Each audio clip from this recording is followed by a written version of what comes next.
Good morning, I'm Emma Druckmiller in the TV6 newsroom with your on-the-go morning headlines for Friday, January 31st.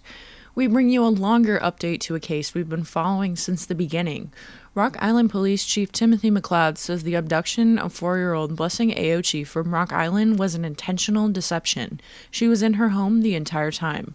McLeod said the case was shocking to investigators, and now police want to know why Blessing Aochi's mother, Princess Olunga, lied, but now the family is gone. Police have issued a warrant for the arrest of Olunga for filing a false police report, McLeod said in a news conference yesterday. From the moment the 911 call was made, officers were lied to, with the only thing being true was that the car had been stolen after she left it running, McLeod said.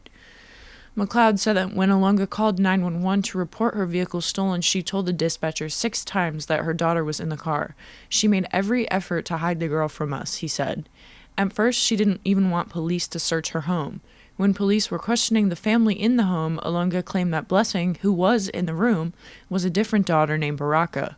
McLeod said Olunga spoke to officers in English but spoke to her family in Swahili. She told her children to remove Blessing's pink coat and to only refer to her by her Swahili name, Baraka, and to go along with the deception. Police know this because they pored over body camera footage. Fortunately, we have an officer who speaks fluent Swahili, he said. We were able to determine that Miss Olunga was lying to us from the very beginning. McLeod said that throughout the day a detective was assigned to stay with her at the home.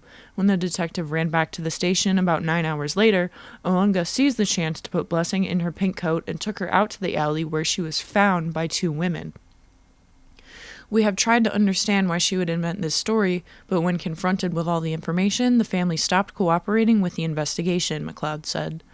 Part of the deception was Olunga not providing a photo of Blessing for the police to use for a search.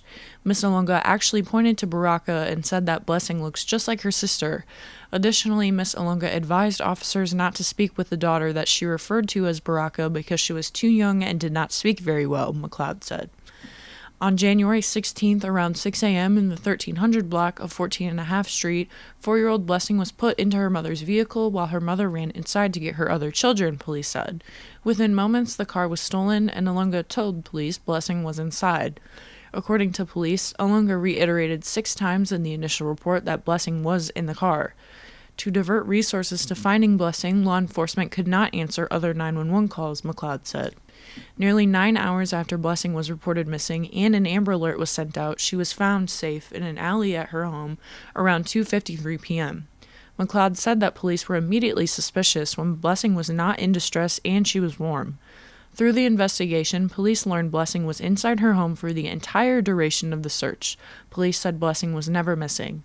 McLeod said authorities aren't sure of the motive, and now officers do not know the whereabouts of Olunga and her 7 children. A warrant is out for Olunga's arrest for filing a false police report. McLeod asked for the public's patience with this case, and he mentioned this case may have opened wounds in relation to Breasia Terrell's disappearance. Taking a look at your weather from meteorologist Kevin Phelps, a first alert day is in effect for dense fog through the morning commute. Visibilities less than a mile will be common this morning, along with widespread rain, thus it may be hard to see, especially in open and rural areas this morning. The rain will wind down by midday, leading to slowly clearing skies this afternoon. Highs today will run into the low 40s and from this morning into the afternoon. This weekend is dry with 40s for highs on Saturday and 50s for Sunday. That wraps up your on-the-go morning headlines for Friday, January 31st. In the TV6 newsroom, I'm Emma Druckmiller.